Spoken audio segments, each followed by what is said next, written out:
on that journey took me to Buffalo, took me to the Sabres. And I want to speak to you here in a nutshell about the philosophy that I think makes a difference. And I spoke to you about potential. So how do we get to potential? What are the key elements that make a difference? So number one, if you want to reach potential, you as a coach, the players you lead and or the teams, the number one thing is the way you think and the culture that you create. And important is to establish a positive culture in an environment that you go into on a daily basis. Does that mean it's always smiles or it's always easy or happy-go-lucky? No. What it means is that you are always driving towards solutions, that you are always driving through a better situation, and that adversity doesn't make you afraid. So, for instance, after a loss in the National Hockey League, what do? I don't throw things around and I don't throw violent temper tantrums. I usually actually leave the team alone after the game, let them have a sleep.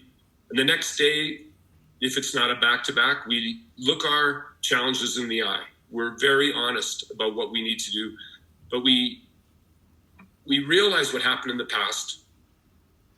We look at what we can learn and we move forward. We move forward as quickly as possible with those lessons and get the group moving towards something new versus keeping them stuck in the past in a negative way.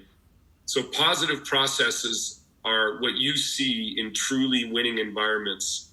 And when I speak about winning, I always am speaking about reaching potential. That's where winners drive towards, and that's where you'll find winners on a regular basis, is driving towards that potential that lies within each and every one of us, each and every one of you as coaches, each and every one of the players that you coach on a daily basis.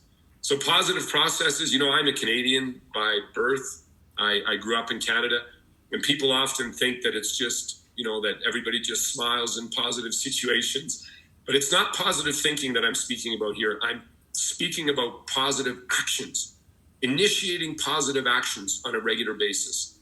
And players will buy into that and they will grab that. And it's one of the most important things that I learned, especially in adversity. The second most important thing, if you're creating positive processes, is to understand what it takes to be a team player. What is the sacrifice to be a team player? Are you creating an atmosphere where a team player can evolve and where a team player actually lives on a daily basis?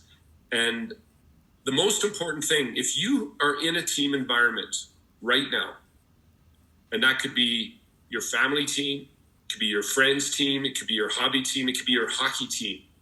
If you feel negative energy in the room, it's because of only one single reason. There's only one reason why.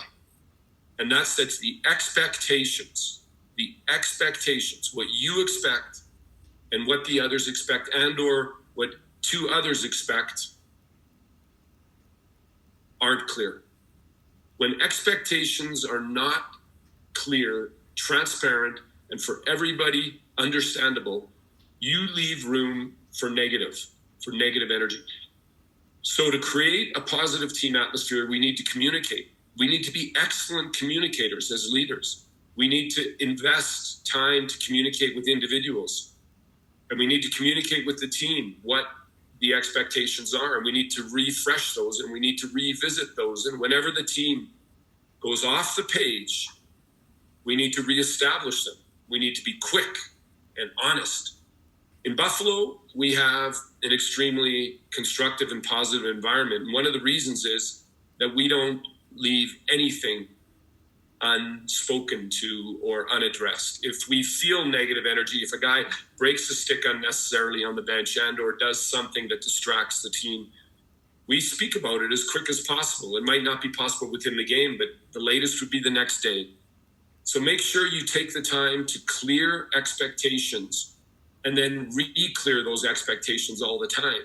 Because if those are not on the same level, you will have room for misunderstanding and you will not be able to reach your potential, which is what this is all about. It's all about finding out what we're made of and getting excited about getting there. So number one was initiate positive processes. Number two is be a team player, clear those expectations.